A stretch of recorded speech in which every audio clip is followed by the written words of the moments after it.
Instantaneous speed. हम लोगों ने एवरेज स्पीड पढ़ा था। एवरेज स्पीड क्या होता है? Total distance covered by a body in unit time, that is total distance covered by a body divided by total time taken. मैंने examples दिए थे। मैंने कहा था कि यदि यहाँ से मुजफ्फरपुर 80 किलोमीटर दूर है और आपकी बस 2 घंटे में पहुंचती है, इसका मतलब है कि total distance 80 kilometre divided by total time taken, that is 2 hour, and when it is divided 80 is divided by 2, you get 40 kilometre per hour. This is the average speed of the bus. लेकिन इसका मतलब यह नहीं हुआ कि पटना से मुजफ्फरपुर के लिए बस खुली और 40 किलोमीटर प्रति किलोमीटर स्पीड से कॉन्स्टेंटली गई, यह इसका मतलब नहीं है। कहीं बस रुकी होगी, कहीं स्लो हुई होगी, कहीं फास्ट हुई होगी, लेकिन उसका एवरेज स्पीड था 40 किलोमीटर पर आवर। और इंस्टैंटेनियस स्पीड का मतलब होता है क्या कि पर्टिकुलर इंस्टेंट में उसका स्पीड क्या है। जैसे हो सकता है कि 9 बजे बस खुली और 9:05 में उस बस का स्पीड हो 20 किलोमीटर पर आवर, और 9:25 में उसका स्पीड हो सकता है 60 किलोमीटर पर आवर। तो एक पर्टिकुलर इंस्टेंट में उसका स्पीड क्या है, यह बताने वाला पैरामीटर कहलाता है इंस्टैंटेनियस स्पीड। और इंस्टैंटेनियस स्पीड जानने के लिए हमें डिफरेंशिएशन की जरूरत पड़ी थी, जो मैंने पिछले लेक्चर में बताया था। और डिफरेंशिएशन के आधार पर ही हम कहते हैं कि इंस्टैंटेनियस स्पीड v बराबर होगा limit delta t tends to 0 delta s by delta t, that is differentiation of distance with respect to time, that is ds by dt। यह हमारा इंस्टैंटेनियस स्पीड हुआ। इंस्टैंटेनियस स्पीड फिर से सुन लीजिए। Instantaneous speed का मतलब हुआ speed of a particle at a particular instant. इसको हमेशा ध्यान में रखेंगे। तो एक प्रॉब्लम इसी पर बेस्ड है। ए particle is moving along x axis, it's x coordinate varies with time as x is equal to 2t square minus 4, where x is in meter and t in second. Find the average velocity of the particle in time interval t is equal to 0 to t is equal to 4 second. और दूसरा निकालना है instantaneous velocity of the particle या instantaneous speed of the particle. हम इसको speed बना देते हैं, इंस्टैंटेनियस स्पीड की बात करते हैं। Instantaneous speed of the particle at t is equal to 1 second। इस प्रॉब्लम को देखते हैं कैसे बनता है। The solution, पहला निकालना था एवरेज स्पीड किसके किसके बीच में, t बराबर 0 सेकंड से लेकर t बराबर 4 सेकंड के बीच में एवरेज स्पीड हमारा क्या हुआ। तो एवरेज स्पीड v एवरेज बराबर होता है total distance covered by total time taken. Total time covered का मतलब क्या हुआ, x final minus x initial. Final position minus initial position जो हुआ, यही टोटल डिस्टेंस कवर्ड होगा बाय टोटल टाइम टेकन करेंगे। टाइम कहां से कहां तक था, 0 सेकंड से 4 सेकंड तक, that is t2 minus t2 t5 minus ti। ti समय में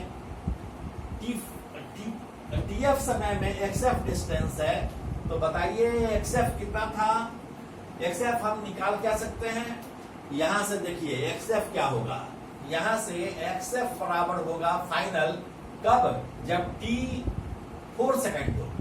तो t 4 सेकंड होगा तो 2 इंटू t की जगह पर हम 4 देंगे, 4 का square minus 4, this is 2 into 16 minus 4, यह हो गया 32, 32 माइनस 4 28, यह xf हो गया। उसी तरह से हम xi क्या निकालेंगे, t बराबर जब 0 देंगे तब 0 माइनस 4, t बराबर 0 सेकंड में यह माइनस 4 है xf। यह भी मीटर में है और यह भी मीटर में है, इसलिए v एवरेज बराबर हो जाएगा xf। xf का वैल्यू हम लिखें 28 माइनस xi का वैल्यू है minus 4, this is minus 4 divided by tf minus ti, that is 4 second minus 0 second. This is 32 by 4 and this is 8 meter per second is the average speed. अब हम instantaneous speed निकालते हैं. Instantaneous speed v is equal to ds by dt. This is d by dt of s. s का value या x का value कितना है? dx by dt. x का वैल्यू है 2t स्क्वायर माइनस 4. अब इसको हम डिफरेंशिएट करेंगे टाइम के रिस्पेक्ट में. 2 को बाहर निकालेंगे. 2 into d by dt of t square minus d by dt of 4 u minus v के फॉर्म में है. du by dx minus dv by dx. ठीक है. This is equal to 2 into t square का डिफरेंशिएशन t के respect में होगा 2 into t to the power 2 minus 1 that is 2t. So this is 2t minus constant है. Constant का differentiation 0 होता है. टाइम के रिस्पेक्ट में करेंगे 0 हो गया. This is equal to 4t. So v at 1 second बराबर हो जाएगा t का वैल्यू पूछ रहा है पर्टिकुलर रिस्पेक्ट में. इंस्टेंटेनियस स्पीड एट t बराबर 1 सेकेंड पर पूछ रहा है. तो t का वैल्यू यहाँ 1 पुट कर देंगे. तो this is 4 into 1. This is 4 metre per second is your answer. एक सेकेंड क्वेश्चन लिए हैं. बहुत इजी क्वेश्चन है. Instantaneous velocity of a particle दिया हुआ है v is equal to 2i minus 3j plus 4k metre per second space में दिया हुआ है. यह 3 डायमेंशनल मोशन का एग्जांपल हुआ. अब इंस्टेंटेनियस वेलोसिटी है. वेलोसिटी और स्पीड में क्या अंतर है कि वेलोसिटी में डायरेक्शन कांस्टेंट होता है, डायरेक्शन निश्चित होता है. लेकिन स्पीड में डायरेक्शन नहीं होता है. स्पीड एक स्केलर क्वांटिटी है जबकि वेलोसिटी एक वेक्टर क्वांटिटी है. तो ये वेलोसिटी इंस्टेंटेनियस वेलोसिटी है. निकालना है इंस्टेंटेनियस स्पीड. तो आप जानिए कि वेलोसिटी इंस्टेंटेनियस वेलोसिटी का जब आप मैग्नीट्यूड निकाल दीजिएगा वही इंस्टेंटेनियस स्पीड होगा.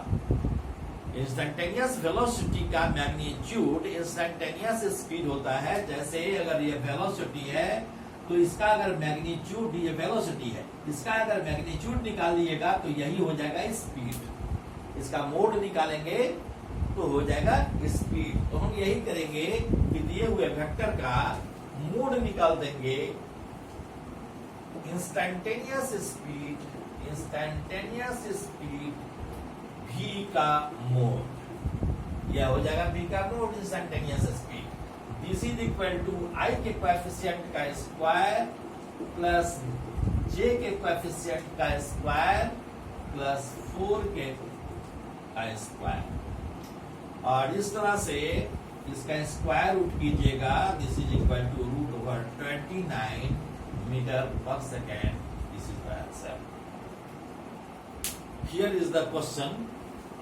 If a train moves from station A to B with a constant speed v1 is equal to 10 km per hour and returns back to the initial point A with a constant speed v2 is equal to 30 km per hour, then calculate the average speed and average velocity. Suppose कीजिए कि train यहाँ से चली, यहाँ आई A से B और फिर v1 speed से आई और फिर यह रिटर्न हो गई v2 स्पीड से. तो मान लीजिए कि यहां से यहां तक का डिस्टेंस है s. तो गई s डिस्टेंस तक, आई s डिस्टेंस तक. तो टोटल डिस्टेंस कवर्ड हो गया कितना? Total distance covered is equal to s plus s that is 2s. तो हम कैसे लिखेंगे? एवरेज स्पीड क्या होगा? एवरेज स्पीड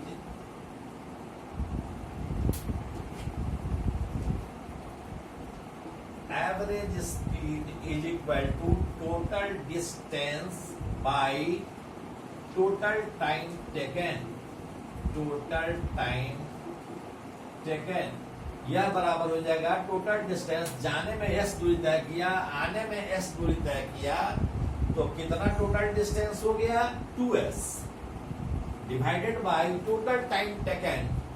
अब जाने में कितना समय लगा होगा? v1 स्पीड से जा रहा होगा तो टाइम बराबर होता है डिस्टेंस बाय स्पीड, तो इसको लिखेंगे s by v1 plus s by v2 and this is equal to 2s divided by s common ले लीजिए, तो ये हो जाएगा v1 into v2 plus v1, तो यह s कैंसिल हो जाएगा, this is equal to 2v1 v2 by v1 plus v2। पिछले लेक्चर में यह मैंने डिराइव भी किया था, हम सीधे v1 और v2 का वैल्यू इसमें दे सकते थे और आंसर निकल सकता था, लेकिन मैंने इसको रिवाइज कर दिया है कि यह average speed 2v1 v2 by v1 plus v2 कैसे आया, इसीलिए मैंने इतना लिखा, अदरवाइज मैं सीधे फॉर्मूला पर पुट कर देता। दिस इज 2 इंटू v1 का वैल्यू है कितना 40 किलोमीटर पर आवर और v2 का वैल्यू है कितना 30 kilometre per hour divided by 40 plus 30 and this is equal to 240,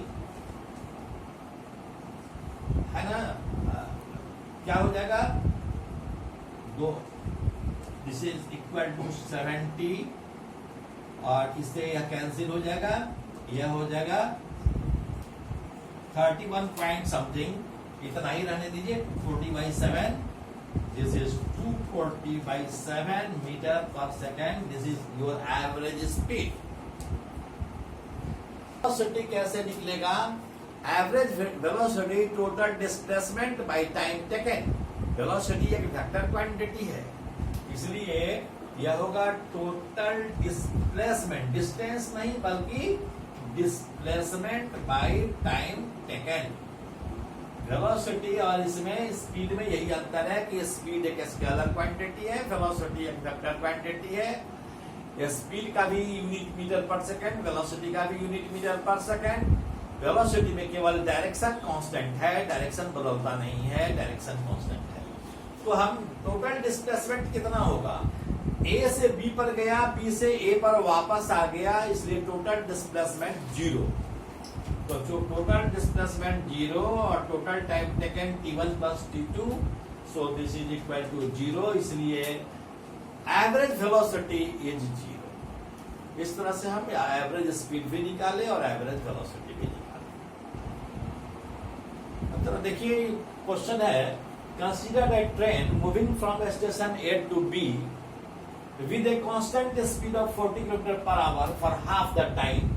half the time के लिए, मान लो कि हाफ द टाइम t1 समय के लिए यहाँ तक आया, और हाफ द टाइम जो नेक्स्ट हाफ टाइम है उस नेक्स्ट हाफ टाइम के लिए यहाँ से यहाँ तक आया। t/2 समय में मान लो A से B तक पहुंचने में टोटल टाइम t लगा, तो कह रहा है कि हाफ टाइम तक चला 40 किलोमीटर पर आवर के स्पीड से, और नेक्स्ट हाफ टाइम चला उसके बाद 30 किलोमीटर पर आवर के स्पीड से, तो टोटल एवरेज स्पीड उसका कितना था। तो एवरेज स्पीड कैसे निकालते हैं, total distance by total time taken. Average speed बराबर है total distance by total time taken. तो डिस्टेंस कितना तय करेगा, s बराबर होता है v इंटू टी। तो अब यहां से यहां तक गया, तो यह दूरी तय किया, this is equal to s1, s1 है मान लो यह डिस्टेंस, s1 प्लस s2, तो s1 बराबर क्या हो गया v1 into t/2, v1 into t/2, और यह स्पीड है v2, तो प्लस v2 इंटू t/2। तो कहा कि total distance covered by total time taken, this is t/2 plus t/2, that is t।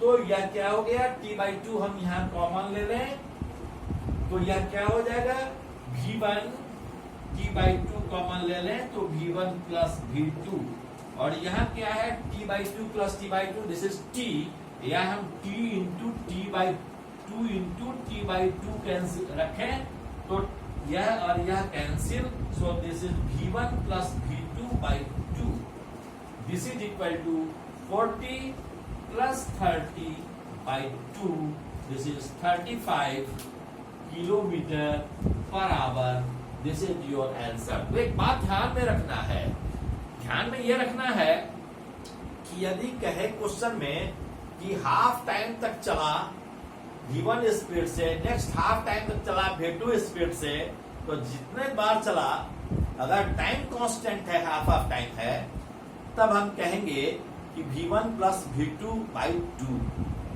उसी तरह से यदि हम देखेंगे कि v1 स्पीड से किसी खास समय t के लिए चला, v2 स्पीड से किसी खास समय t2 के लिए चला, t2 भी t के बराबर हो, और फिर आगे अगले t समय के लिए चला, वह v3 स्पीड से चला, तो हम क्या लिखेंगे, v1 plus v3, v1 plus v2 plus v3 divided by 3।